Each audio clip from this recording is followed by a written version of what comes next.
18 months after his murder, Devendra Buduram's uniform rests in a neat pile on his dining room table. Till this day, his wife cannot bring herself to move the distinction of honor he once wore proudly. In a humble Lopino home, the couple of 24 years raised 2 daughters and shared many I love yous. The one day she forgot to say it was the day he was killed. It happened just a few meters from the Port of Spain prison. Devendra Buduram's over 20 years of service came to a tragic end after he was shot and killed while driving his silver Honda vehicle. 3 days after clashes between inmates and guards at the Port of Spain prison, Buduram welcomed an invitation to join his colleagues at the popular Ladies' Night Out Carnival Fete. After completing his shift, Buduram ditched his distinct prison uniform and changed into something more comfortable. He then jumped into his Honda CR-V, which came to a crawl in the mid-afternoon traffic here along Frederick Street. It was while sitting in traffic, he picked up his phone and called his wife Asha to let her know he was heading to the party.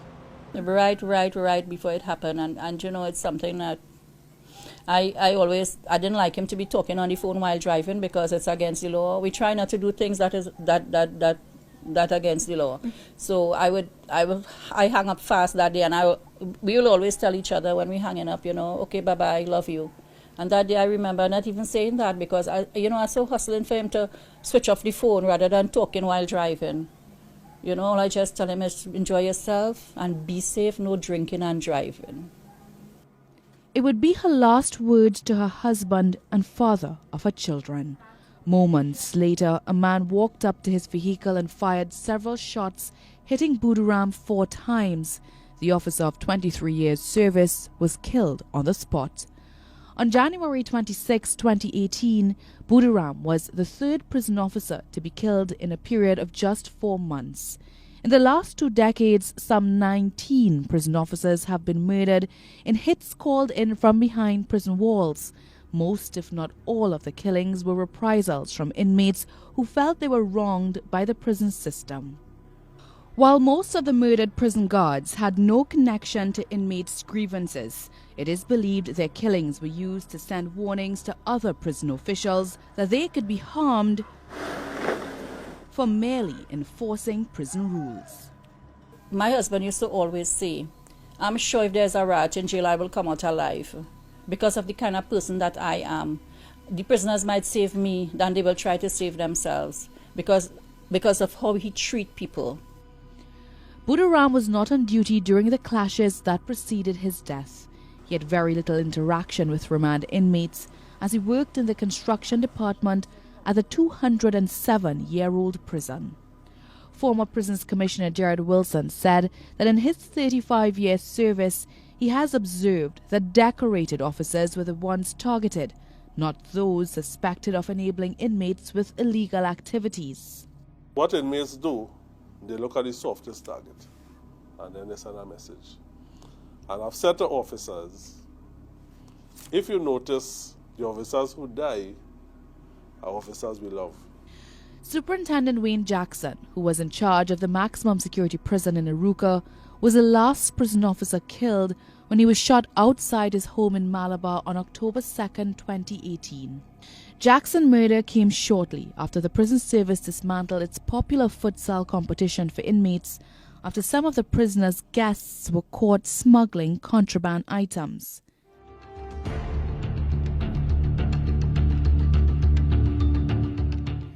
In Trinidad and Tobago, the conviction rate is low. In the last 3 years, the country has averaged 491 murders, making it one of the most dangerous places in the region.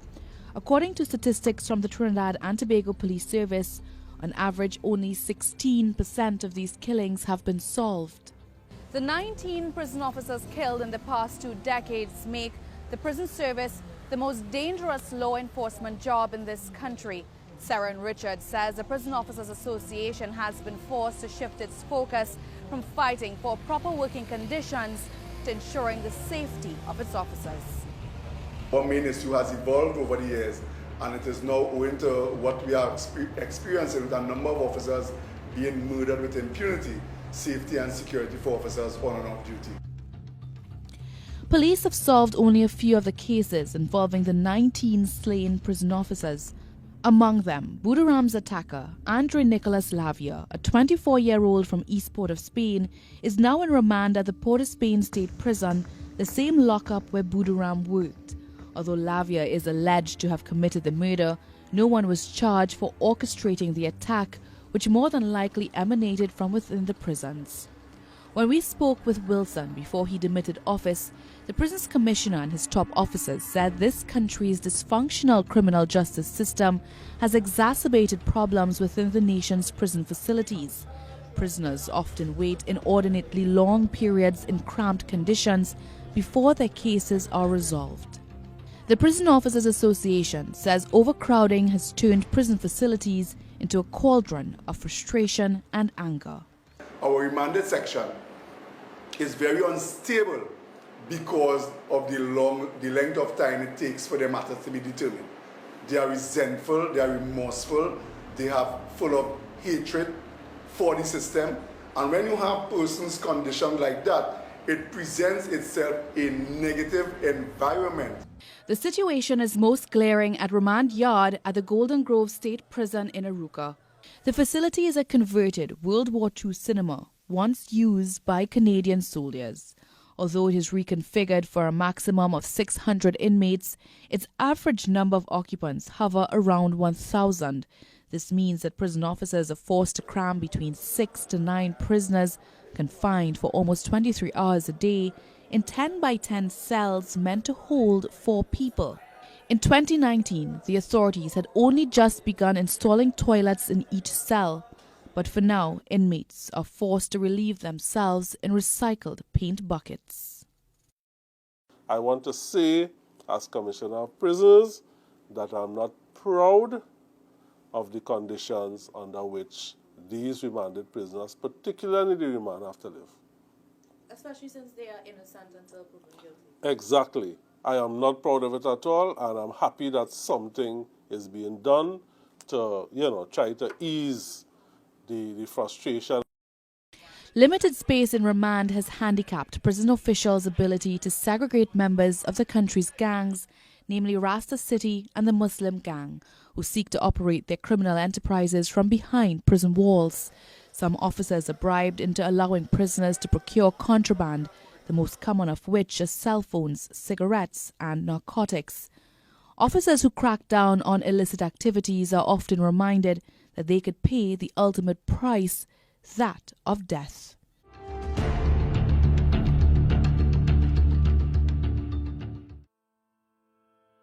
Buduram's presence is still felt inside the family's cozy home in Lopino. The living room is a memorial to the prison officer's life. An enlarged photograph signed by dozens of his colleagues hangs on the wall. His widow admits they are struggling to cope with Buduram's loss. Up to this day, I can't believe this happened. I cannot. Somehow or the others, I would just think that he going to work and he'll come back tomorrow. You think that life goes on, and everybody would say that life goes on, but life don't go on for some of us. Asha said she and her 2 daughters, Tisha and Nasia, understood the risks of Buduram's job. However, they never feared that he would be targeted because he exuded a certain calm. We were never fearful for him, ending in a murder like this, because he used to treat everybody like people, like they were not prisoners to him, they were people. Asha and Buduram met while he was working with his brother, a contractor, on a primary school in Matura, where Asha once lived. Buduram had seen Asha while traveling to work, and for him, it was love at first sight. For Asha, the feeling was not mutual. Later, the two met at a wake, and Asha said that after much persistence, he won her over. Buduram had aspired to become a pilot, but shortly after their marriage, Buduram scored the job as prison officer. When he joined the service, it's just a form of stability, You're sure that when you month end you're getting a job, your money, pay, and it gives you a sense of Security. Yeah, security. Buddharam's older daughter Tisha, an open scholarship winner currently studying biomedical engineering, was in her class at Florida International University when she received the call that her father had been murdered. Asha describes Buddharam's killing as senseless. It's me and my children and his family but missing. And what message that send, who it sent it to? Understand?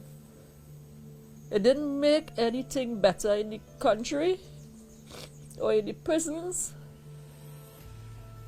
His name is just an ex-name, an ex-person that died and gone. Asha said Buddharam's death would be more bearable if it brought about change. However, she was not confident that this country's criminal justice system would ever deliver justice. For now, his alleged killer sits in the same prison her husband once guarded, where he and many other inmates remanded for various crimes may sit for years before their matter is called. While the wheels of justice churn at a disturbingly slow rate, thousands of men and women presumed innocent are wasting away behind prison walls in some of the most inhumane conditions similar to pre-colonial days. In part 2, we take a look at remand, the conditions, and its impact.